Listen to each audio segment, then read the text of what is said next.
Good morning students. Today I'll teach about the unit 3 of fiber optics and laser instruments, which is laser fundamentals. So here I'll teach you the fundamental concepts of laser. Okay. So the laser stands for light amplification by stimulated emission of radiation. Okay, so the laser technology, it is invented in 1960s, but today it is used in various areas such as medicine, communication, military and various industries also. Okay, so in order to understand the applications of laser, we should first learn about the basic fundamental concepts. Okay, so in a principle of laser is it converts one form of energy into another form, which is the electromagnetic radiation. So one form, it can be any energy, which is chemical energy or electromagnetic energy or anything. Okay, so that form will be converted into electromagnetic radiation energy. So it is otherwise called as light beam. The first topic is fundamental characteristics of laser. Here I'll teach you the basic characteristic features of laser.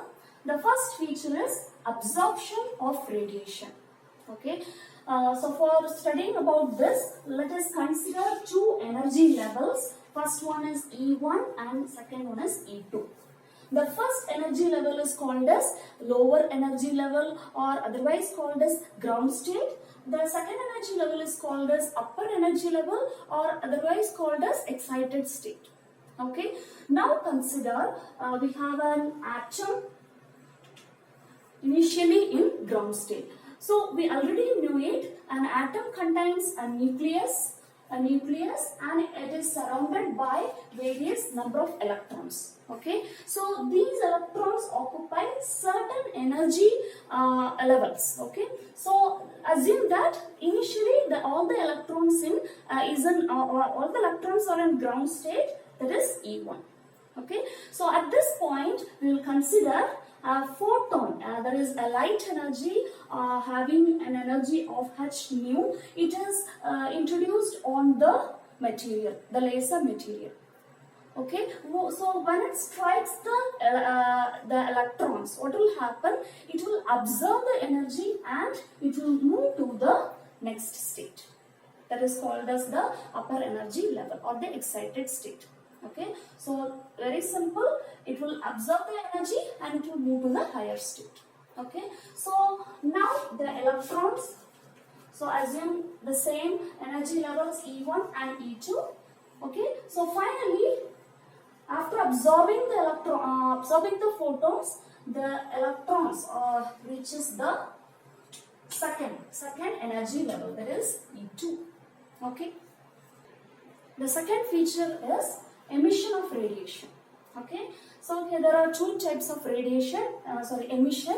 One is spontaneous emission, another one is stimulated emission.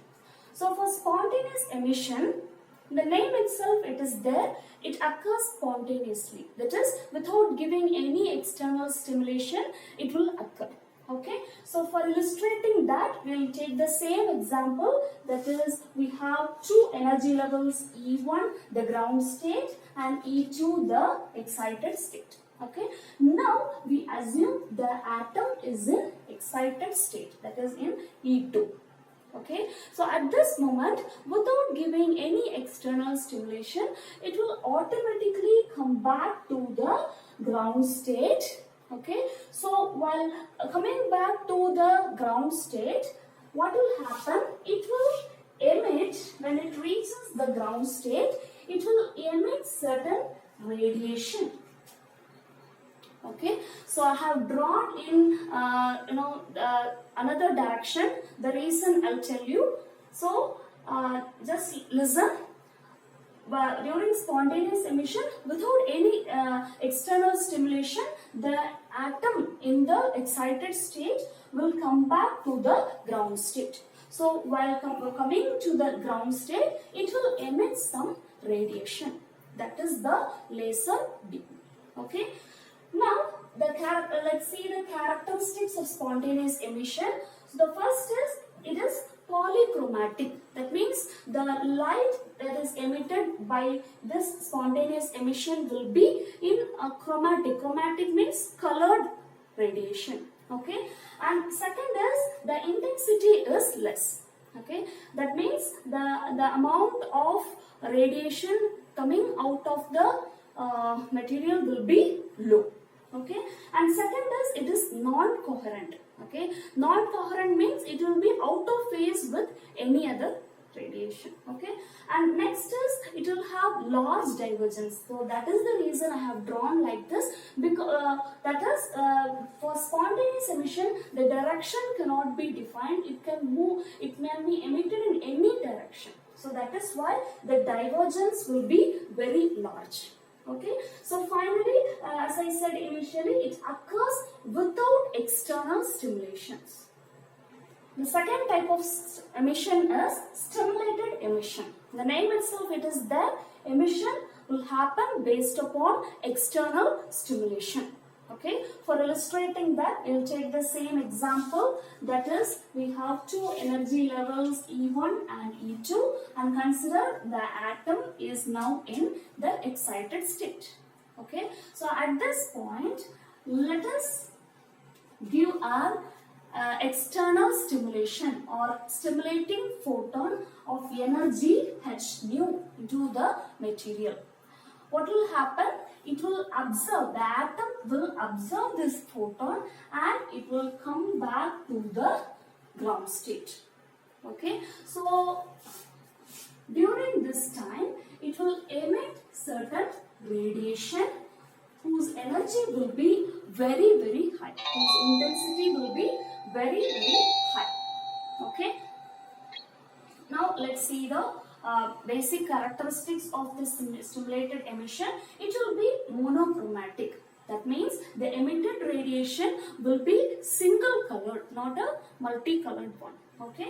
And next is very high intensity. As I said, the intensity when compared to the stimulating photon, that is the input photon, it will be very, very high, and it will be very high compared to the spontaneous emission also. Okay. And next is coherent. Coherent means the emitted radiation will be in phase with the stimulating radiation or stimulating photon. Okay. And directionality, that means the emitted radiation will be the radiation will be emitted in a particular direction. But we know in spontaneous emission it will be radiated in anywhere.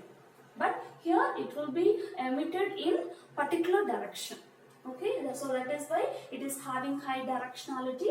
And finally, the final feature is it occurs with external stimulation.